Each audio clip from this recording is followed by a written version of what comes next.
The last recipe I did focused on using cornstarch to try and make cookies not spread. It was an okay test. We did all right with it. The cookies tasted good. They still look good, but they still spread a little bit, which I guess I wasn't looking for perfect no spread, but I was looking for a little bit better than what we had last time. So we're gonna try it with a different recipe. Still focusing on the cornstarch and flour replacement, but this time, are you ready for it? Chocolate.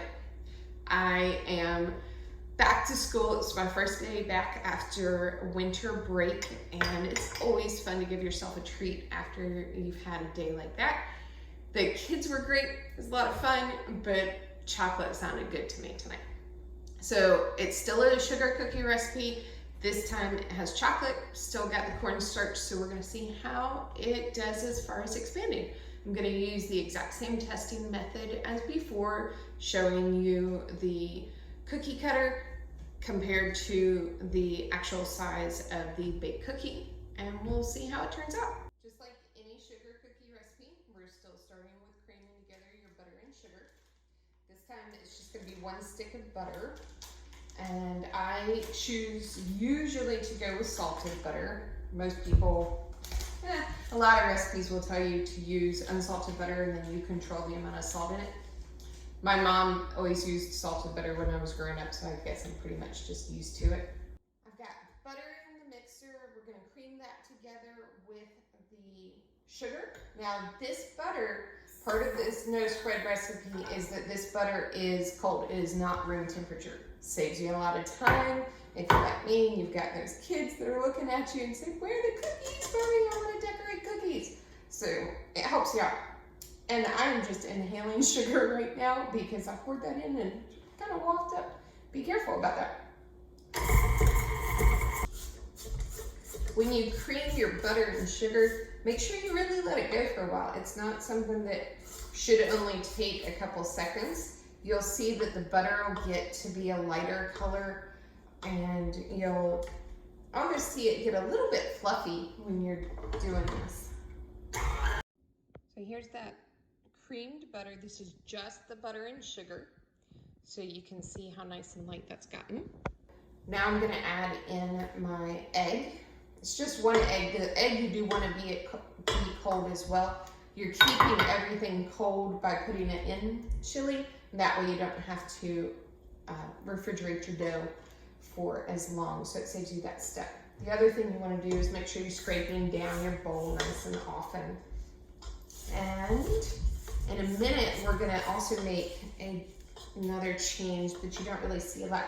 So we've got butter in the recipe, but you're also going to add a little bit of oil in this one. It's not very much. So we've got the butter, the eggs, the sugar. I should say egg, it was only 1. And now 1 tablespoon of vegetable oil. I happen to like canola oil.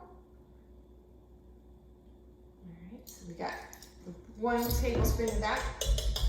And then a teaspoon of vanilla. And I know you're thinking, she's making chocolate cookies though. The chocolate is always helped out by a little bit of vanilla.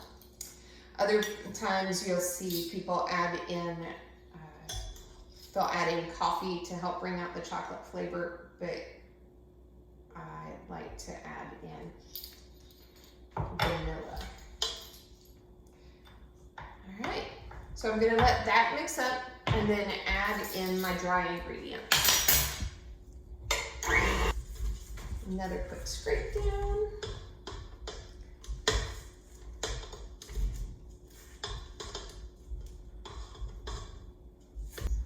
I have just about every kitchen gadget known to man. Okay, I'm not really big on the one-use only gadgets, but I've got a lot of kitchen tools.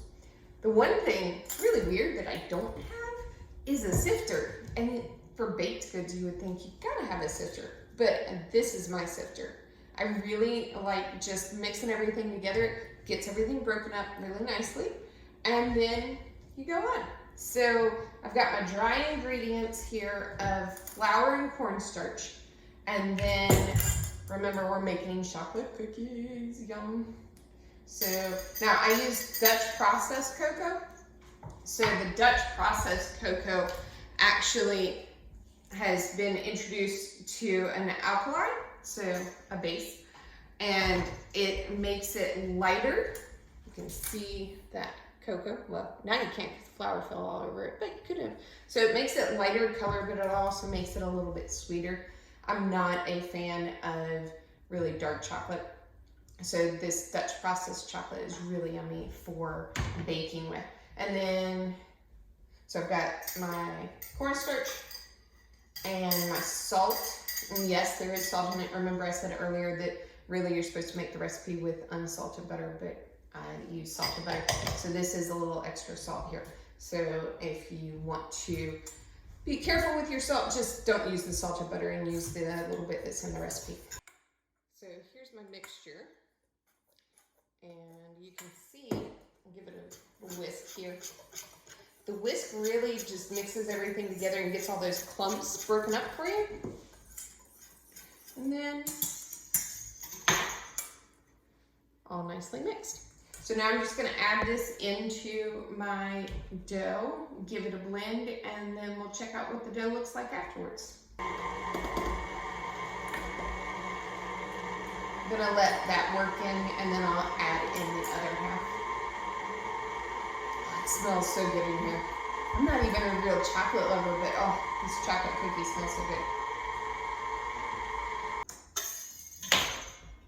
The dough's all mixed up now. I can get this off, and you can see it's gonna be a heavy dough. But oh, it's gonna taste good.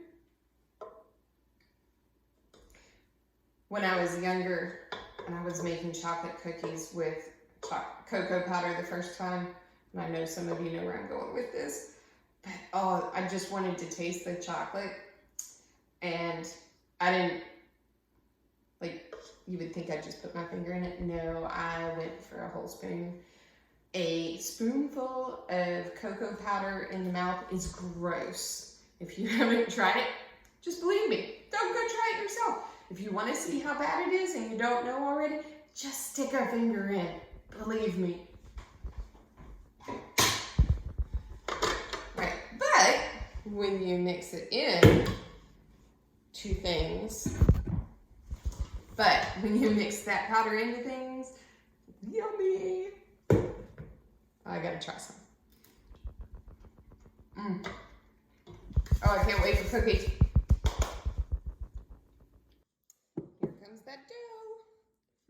Now, like I said, it is a very kind of dry, dense dough, so it doesn't have a lot of stuff to spread out. That's what we're going for, remember?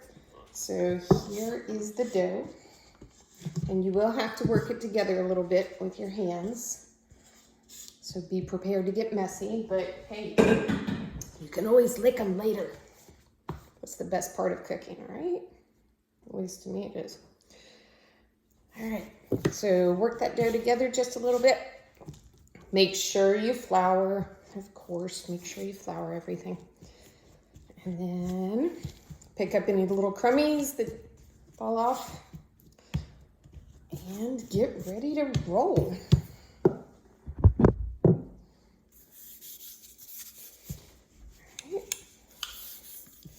Like normal, I'm using my rolling pin with the gauges on it.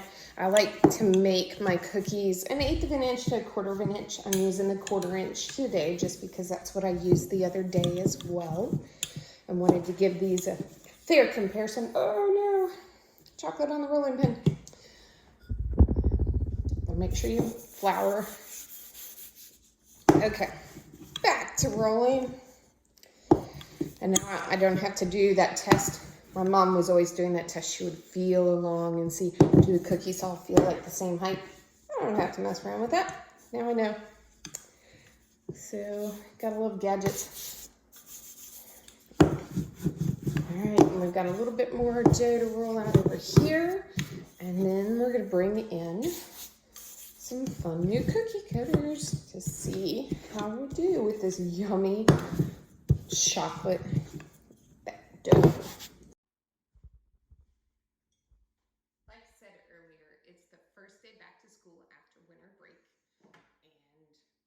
teachers that I know are already thinking about snow.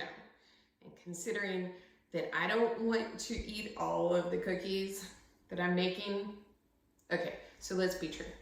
I want to eat them all, but I'm not going to eat them all. So I'm gonna take the cookies that I make today to school tomorrow. So I figured we'd do a little snowman for all my teacher friends who are thinking about snow and fun days off with our kiddos and how excited the kids get when they start to see those first snowflakes. All right, here goes our first chocolate cookie. Oh, he didn't pop out. I must have floured my cookie cutter well. All right, we got 3 of them in. They're not coming up. Okay, this is making me a little nervous. The other really good thing when you're baking your cookies, parchment paper is a lifesaver. So you can always go for like a Silpat as well, but if you really want to make your life easy, roll your dough on the parchment paper, cut it out, and then just take off the dough around. But you've got to know exactly how much cookies are going to spread. Now, if your cookies aren't going to spread, then that's safe. Look at that edge again. So we've got a nice little snowman. He's going down. Hopefully he's going to stay a cute little snowman. Maybe he'll become a big snowman. We'll see how that cornstarch works. Here are all the adorable little snowmen getting ready to go into the oven. So I wanted to show you how many I was able to get.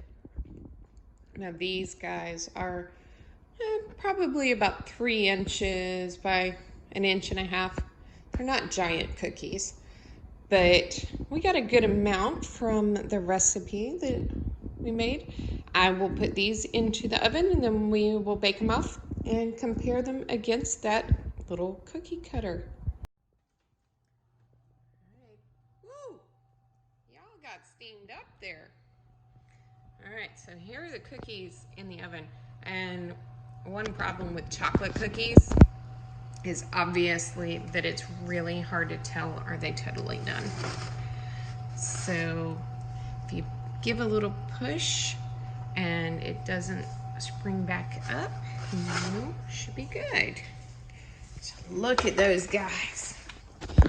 I cooked these guys for 8 minutes and I did a 1/4 inch thickness. Now here is the cookie cutter and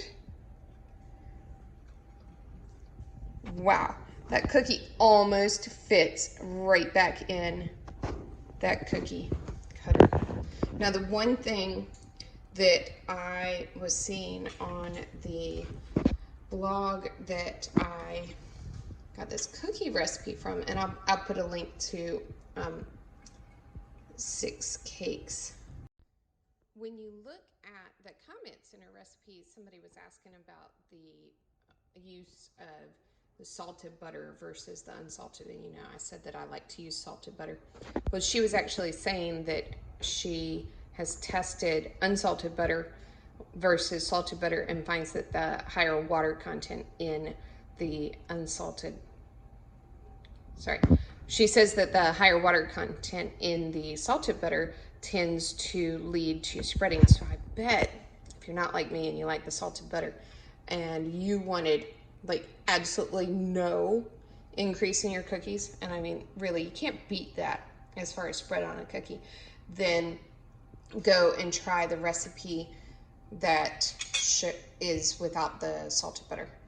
So I will put links to her website here so you can check out all of her awesome cooking. And I really enjoyed testing this recipe and seeing how it was.